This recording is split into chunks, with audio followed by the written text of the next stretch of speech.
జరుగుతున్న అన్యాయాల అరాచకాలు మా అభ్యర్థి చివరికి దొంగ ఓట్లు వేస్తున్నారని మా అభ్యర్థి పోలింగ్ రోజు కూడా పోరాడారు. మీరు చూశారు మీ కళ్ళ ముందు మొత్తం కాంగ్రెస్ వాళ్ళు గుంపులుగా వేల మంది ఒక దగ్గర చేరి దొంగ ఓట్లు వేస్తుంటే మా అభ్యర్థి పట్టించారు. మరి పోలీసు వాళ్ళు ఏం చేస్తున్నారు, ఎలక్షన్ కమిషన్ ఏం చేస్తున్నది, ఇవన్నీగా అందుకే అంటున్నారు చర్చ జరగాల్సిందే.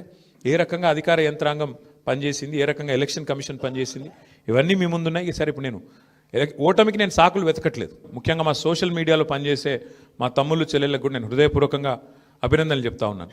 సోషల్ మీడియాలో మీరు చేస్తున్న పని, మీకెవరికి నేనేమి పార్టీ తరపున జీతం ఇవ్వడం లేదు, మీకెవరికి నేను ఇచ్చేదేమీ లేదు. అయినప్పటికీ వాలంటరీగా పార్టీ మీద ఉన్న ప్రేమతో, నాయకుడు కేసీఆర్ గారి మీద ఉన్న అభిమానంతో మీరు చేస్తున్న కృషి, మీరు చేస్తున్న పని ఏదైతే ఉన్నదో మనస్ఫూర్తిగా నేను మీకు కూడా ధన్యవాదాలు తెలియజేస్తా ఉన్నా.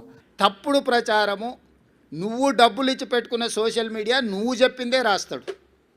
నువ్వు చెప్పిందే రాసి నువ్వే చదివిది నిజం అనుకొని భ్రమలకు లోనై ఫేక్ ప్రతిదీ నవీన్ యాదవ్ ఇట్లా మాట్లాడిండు, లేకపోతే బట్టి విక్రమార్క గారు ఆ విధంగా అన్నాడు.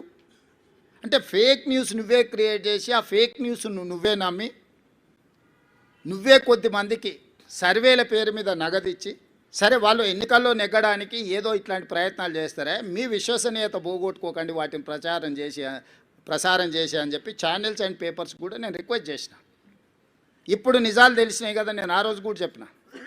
నేను ఈరోజు ప్రత్యేకంగా ప్రెస్ మీట్ పెట్టడానికి మీకోసమే, మీట్ ది ప్రెస్ రోజు నేను చెప్పిన బీఆర్ఎస్ ఓడుతుంది, బీజేపీ డిపాజిట్ జప్త్ అవుతుందని ఆ రోజు చెప్పిన. మీరు అడిగితే అవునా, ఎగ్జాక్ట్గా అదే జరిగింది కదా.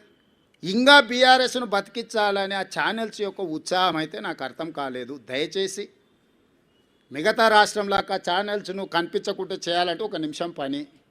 పక్క రాష్ట్రంలో కొన్ని ఛానల్స్ లేనే లేవు, అంతో ఇంతో ఇక్కడ ఉన్నాయి.